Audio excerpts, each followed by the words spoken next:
Quero lhe convidar a fechar os olhos nesse momento. Iremos orar, iremos olhar para a Escritura, um coração desejoso, e já iremos ouvir mais canções, iremos louvar. Mas antes iremos ouvir o que Deus tem a nos dizer através da palavra. E por certo, Ele tem muito a nos dizer. Amém, irmãos?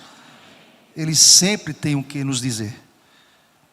E a nossa oração é que de fato Deus fale conosco, que eu seja apenas boca do Senhor nesse lugar, em nome do Senhor. Maravilhoso Deus, muito obrigado, ó Pai, por esta noite, por este tempo, por este momento em que o Teu nome, Senhor, está sendo glorificado, ó Pai, exaltado.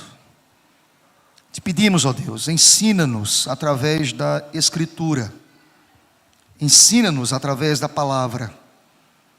Usa-me como instrumento em Tuas mãos. Assim oro, já Te agradeço, em nome de Jesus, amém. Glória a Deus. Quem é membro da igreja ou congregado sabe que nós estamos numa sequência da exposição da carta de Tiago. Nesta noite, excepcionalmente, não iremos dar continuidade à exposição continuada desta carta. A presença do grupo VPC aqui me levou esta semana a pensar sobre a verdadeira adoração ao Senhor. E pensando sobre isso, irmãos, eu tenho percebido, isso é fato, inconteste, que vivemos hoje um choque geracional entre os mais velhos e os mais jovens. A partir dessa premissa, eu fiquei a pensar, irmãos, é fato, isso é perceptível em várias áreas da vida.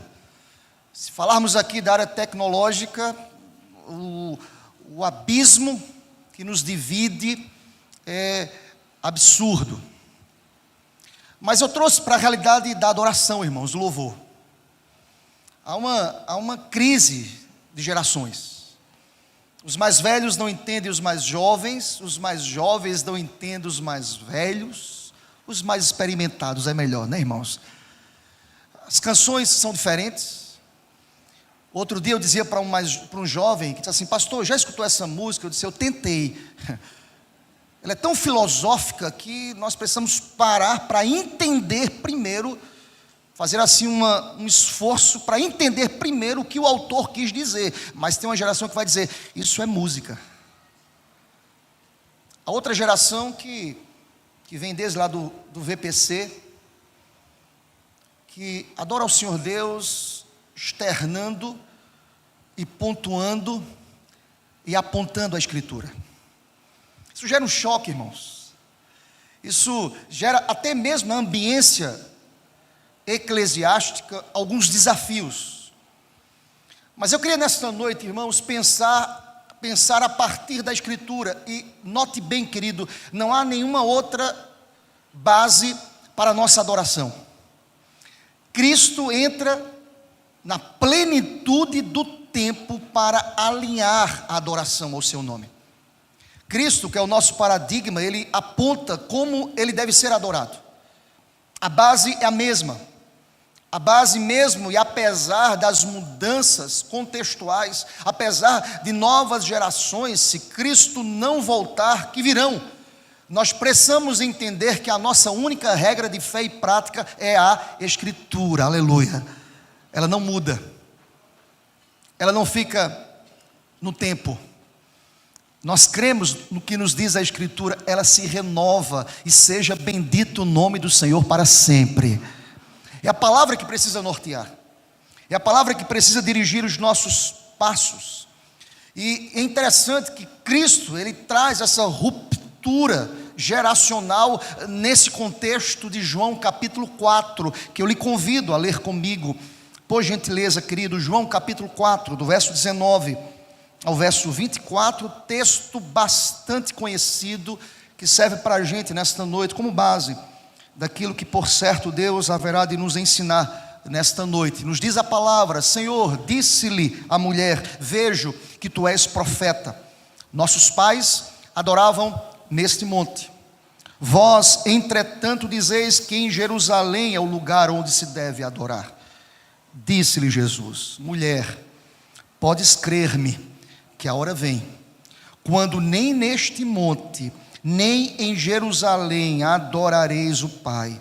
Vós adorais o que não conheceis, nós adoramos o que conhecemos, porque a salvação vem dos judeus. Mas vem a hora, já chegou, em que os verdadeiros adoradores adorarão o Pai em espírito e em verdade, porque são estes que o Pai procura para seus adoradores. Deus é espírito, importa que os seus adoradores o adorem em espírito e em verdade. Seja o Senhor Deus glorificado para sempre. Irmãos, nós estamos diante de um contexto extremamente desafiador, pelas razões históricas que aqui são apresentadas. Me chama a atenção, se você olha aqui, por exemplo, esse contexto imediato, o pano de fundo que levou a esta conversa tão profunda de Cristo com esta mulher, você percebe que Cristo, de maneira deliberada, resolveu passar em um território samaritano. Historicamente, nós estamos falando aqui de uma ruptura, de um momento extremamente desafiador.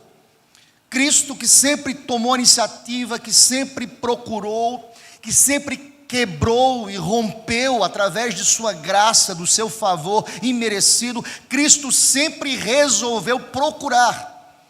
E é impressionante como Cristo deliberadamente resolve passar nesta cidade.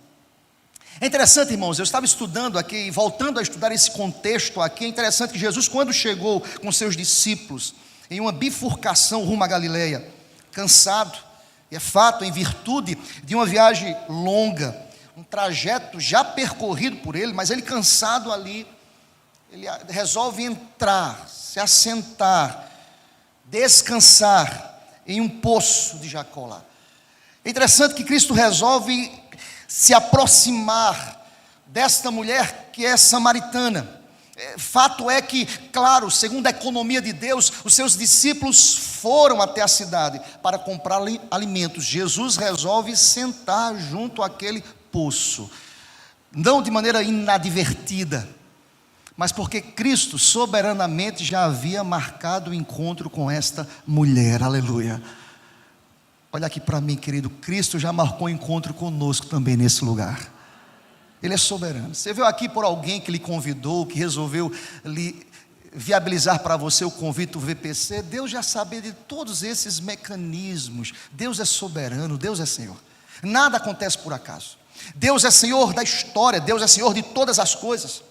E diz a palavra, diz o contexto, nos diz o pano de fundo, que esta mulher se aproxima deste poço com o seu cântaro. E Jesus estava ali descansando. Eu fico a pensar, irmãos, eu gosto de ler a palavra imaginando o contexto. É como se Jesus estivesse sentado ali cansado e dizendo o seguinte: já já ela chega. Deixa-me dizer uma coisa, enquanto você se aproximava desse templo, é como Cristo estivesse dizendo: já já eles chegam. Deus já sabia que nós chegaríamos aqui. Deus é Senhor de todas as coisas. E Jesus, de maneira soberana, Ele rompe as barreiras existentes entre samaritanos e judeus. Eu não sei se isso lhe chama a atenção, mas quem inicia a conversa é Cristo. Algumas verdades pulam aos meus olhos, é que Cristo sempre toma a iniciativa. Aparentemente parece-me que esta mulher resolveu deliberadamente se aproximar daquele poço. Não, Cristo sempre toma a iniciativa. Ele nos amou primeiro, Ele é Senhor, Ele é o dono da história. E de maneira muito sábia, é Cristo que vai conduzindo a conversa. Ele jamais é pego de surpresa, é Ele que vai construindo um raciocínio, um diálogo. É Cristo que vai conduzindo esta conversa de maneira soberana, de maneira poderosa, meus irmãos. E se você olha para o verso 7, diz a palavra que esta mulher samaritana se aproxima do poço e Jesus rompe ali a barreira étnica, racial, dizendo: dá-me de beber. É Cristo que resolve estabelecer ali uma conversa, um diálogo, porque Cristo, de maneira soberana, estava disposto a tratar o coração daquela mulher. Deixa-me dizer uma coisa, de fato, nesta noite o Senhor também está disposto a tratar-nos desse lugar, porque Deus é especialista em transformar corações. Aleluia. Cristo diz: dá-me de beber. E nós conhecemos aqui o contexto, irmãos. E esta mulher é extremamente sincera em suas respostas. E se você perceber, quando a conversa se aproxima de uma conversa mais íntima, mais profunda, em que a alma desta mulher samaritana, cansada da própria vida, é escancarada diante da sua pública confissão diante de Jesus. Jesus diz no verso 18: disseste bem, porque 5 maridos já tiveste, e esse que agora tens não é teu marido. Isto disseste com verdade.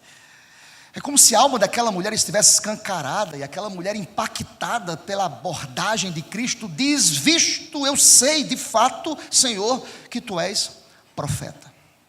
Me chama a atenção, irmãos, que esta mulher faz uma pergunta extremamente histórica aqui para Cristo. Algumas pessoas até questionam o verso 20, dizendo: por que essa mulher levanta essa interpelação para Cristo, dizendo onde te adorar? Será que ela queria trazer aqui uma pegadinha para Cristo? Será que ela queria, quem sabe, testar Cristo para saber se ele conhecia a história? Não, irmãos, nós estamos diante de um contexto. E se você passar aqui mentalmente uma linha do tempo, quando houve a divisão do reino do norte com o reino do sul, reino do norte, cuja capital era qual? Justamente Samaria. O reino do sul, Jerusalém. E esta mulher levanta uma pergunta extremamente significativa, porque se você perceber, o reino do norte, cuja capital era Samaria, ali naquele contexto foi estabelecido um culto ao bezerro de ouro, lá em Samaria. O princípio norteador de culto, de adoração, foi desvirtuado. Havia ali um povo que de maneira desvirtuada agora estava adorando a Deus, na cabeça deles, agradando aos deuses, quem sabe. Eles edificaram ali um templo, constituíram 2 bezerros de ouro e disseram: esses foram os deuses que tiraram a gente da terra do Egito. E ali no reino do norte começou um culto desvirtuado, uma adoração que Deus não aceitava. Nós conhecemos a história do reino do sul. Diferentemente, na outra ponta, nós entendemos que o sul permaneceu com o templo de Salomão. E por determinação de Deus, Deus estava sendo ali adorado, exaltado no Monte Sião, onde havia ali construído o templo em Jerusalém. Ali estavam os sacerdotes, os levitas, o altar do sacrifício e a arca da aliança. A quem Cristo procura? A esta mulher que está alocada justamente no reino do norte. Traz ensinamentos ao meu coração. Deus veio salvar e transformar quem estava perdido, glória a Deus. Deus veio à procura daquelas pessoas que estavam desvirtuadas nesse contexto de adoração a Deus. A pergunta da mulher é sábia: qual é o lugar, Deus, que devemos te adorar? É nesse contexto, irmãos, que vem a resposta do Senhor Jesus, que é objeto da minha reflexão hoje à noite.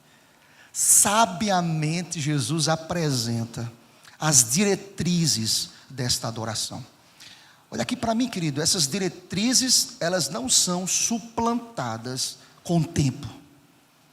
Gerações e gerações precisam olhar para a base da verdadeira adoração.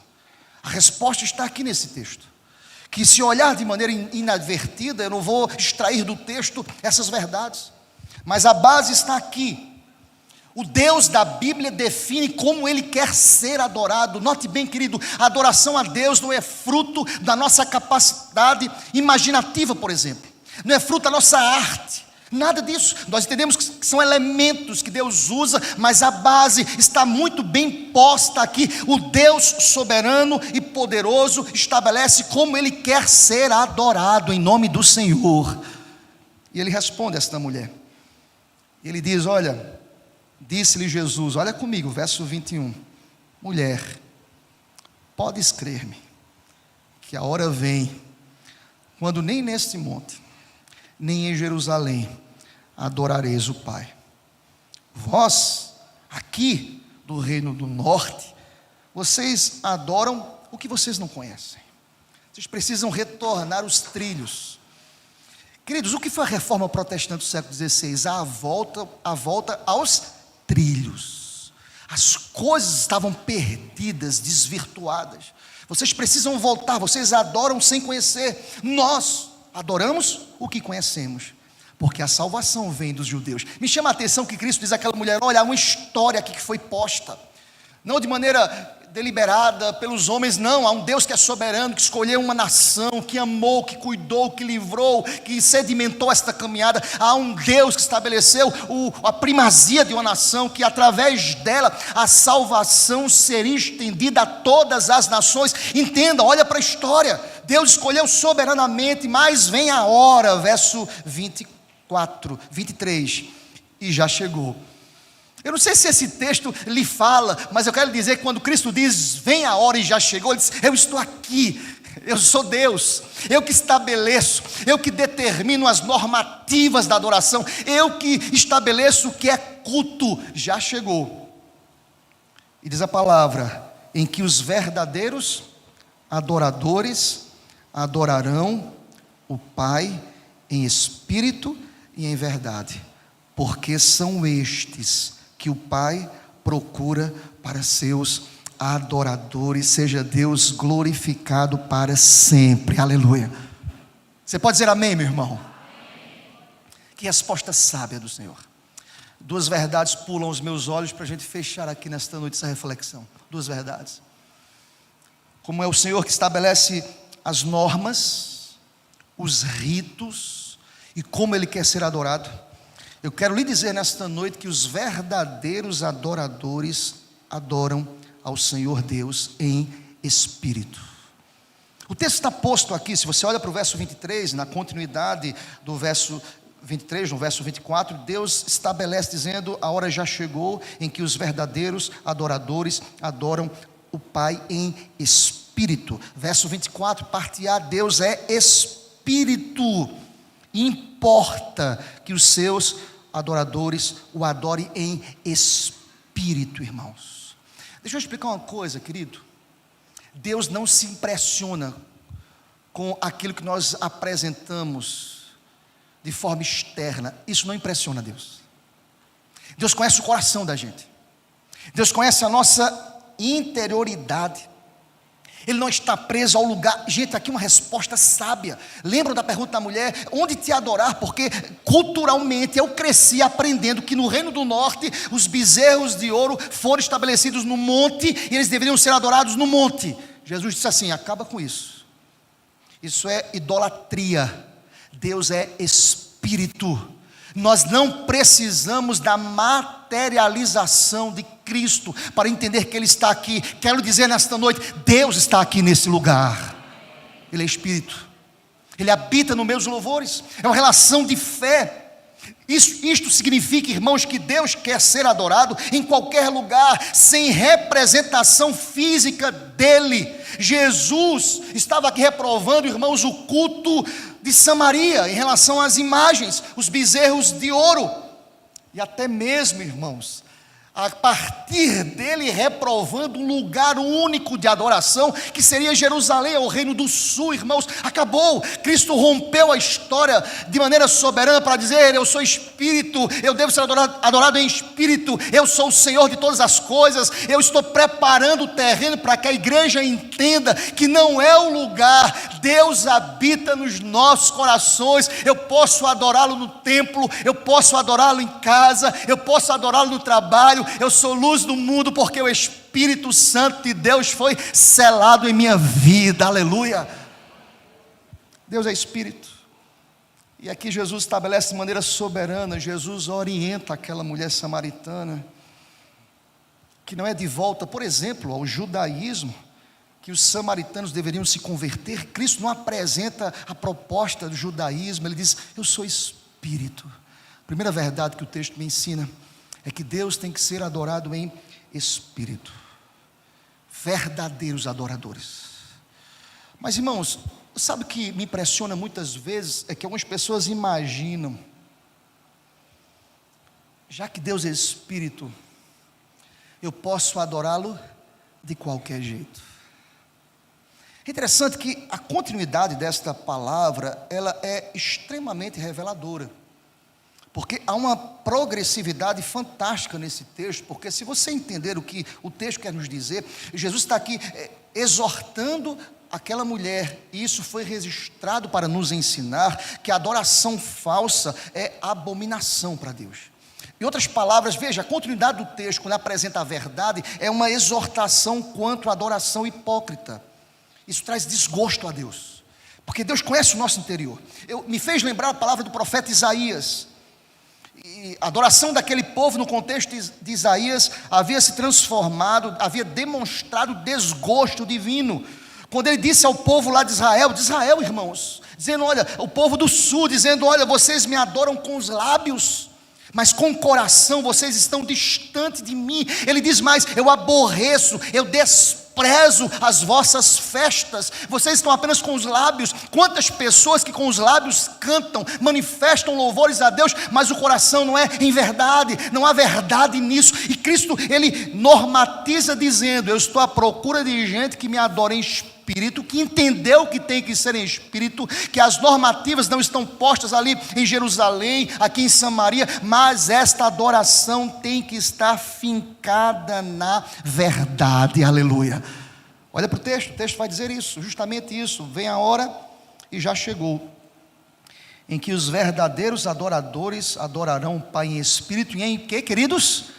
Verdade, porque são estes que o Pai procura para seus adoradores. Deus é espírito, importa que os seus adoradores o adorem em espírito e em verdade. A literatura judaica, irmãos, quando repetia a mesma verdade, é porque ela queria dar ênfase àquilo que estava sendo dito. Quando nós queremos dar ênfase a alguma coisa, né, irmãos, nós repetimos. Quem é craque nisso é a esposa. Vocês estão rindo porque vocês se identificaram com isso, né? Você repete 2 vezes, 3 vezes, olha, tem que fazer isso, olha, é isso aqui. Você dá ênfase a uma verdade. Isso é antigo, irmãos. Você pega ali o profeta Isaías, na visão de Isaías, ele vai usar o superlativo quando diz santo, santo, santo é o Senhor dos exércitos. Ele quer dar ênfase à pureza, à limpidez do Senhor. Cristo, ele traz aqui esse contexto para trazer ênfase a esta mulher. Ou seja, eu não posso apresentar a Deus uma adoração manca. O que seria isso, pastor? É em espírito, mas não tem verdade. Eu preciso entender que aqui um combo abençoado, estabelecido pelo próprio Deus. Não é onde, mas como e a quem adorar. Não basta apenas o local, mas como e a quem adorar. Deus estabelece soberanamente a verdadeira adoração a Deus é em espírito e em verdade. É a nossa segunda e última verdade do texto, é que os verdadeiros adoradores adoram ao Senhor Deus em verdade, aleluia. Tem que ser em verdade, irmãos. E aí eu te convido a entender o que diz esta ideia aqui do texto, é que essa adoração precisa ser regida e norteada pela palavra. E por que eu fui levado a pensar sobre esse texto? Estamos diante de um grupo que tem 55 anos de história. Músicas que são ministradas ao Senhor baseadas na palavra. Vocês percebem como nós somos? Aí eu estou falando das gerações aqui. Nós somos influenciados muitas vezes pela melodia. Tem muita gente que procura uma canção pela melodia. Aquele negócio que fica ali um chicletezinho na cabeça, né? Uma melodia, você fica, rapaz, eu não sei nem o que está cantando a pessoa, mas eu gosto da melodia, você procura a música. Vocês percebem que o princípio norteador está errado? Quando Cristo fala àquela mulher, olha, tem que ser em espírito e em verdade. A verdade aqui é a verdade revelada. Não é fruto da nossa verdade, da nossa capacidade de catequizar ideias. Não, Cristo é o próprio Logos, é a própria palavra que se fez carne, que habitou entre nós, cheio de graça, de poder, de bondade, de misericórdia. A pessoa, irmãos, que mesmo de forma sincera, traz elementos da adoração que não estão respaldados na palavra, Deus não aceita. Entenda isso em nome de Jesus. Deus não aceita. Deus revelou como Ele quer ser adorado. Tem que ser em verdade. Esta verdade está revelada, é a palavra. Seja bendito o nome do Senhor para sempre. Aleluia. E nós caminhamos para o final desta reflexão, dizendo ao teu coração, nesta noite, o culto a Deus está intimamente ligado e linkado com a verdade, irmãos. Pastor, como é que eu posso adorar em verdade ao Senhor? Essa segunda verdade, realidade desta reflexão hoje à noite. Eu preciso conhecer a Escritura. Eu preciso conhecer a palavra de Deus. Irmãos, relacionamento é intimidade. É verdade ou não é? Quanto mais você conhece a pessoa, você sabe do que ela gosta. Olhar aqui para pessoas que estão caminhando há quantos anos de casamento, você conhece sua esposa, você conhece seu marido, você conhece seus filhos. Intimidade. Você conhece os porões da alma dessa pessoa.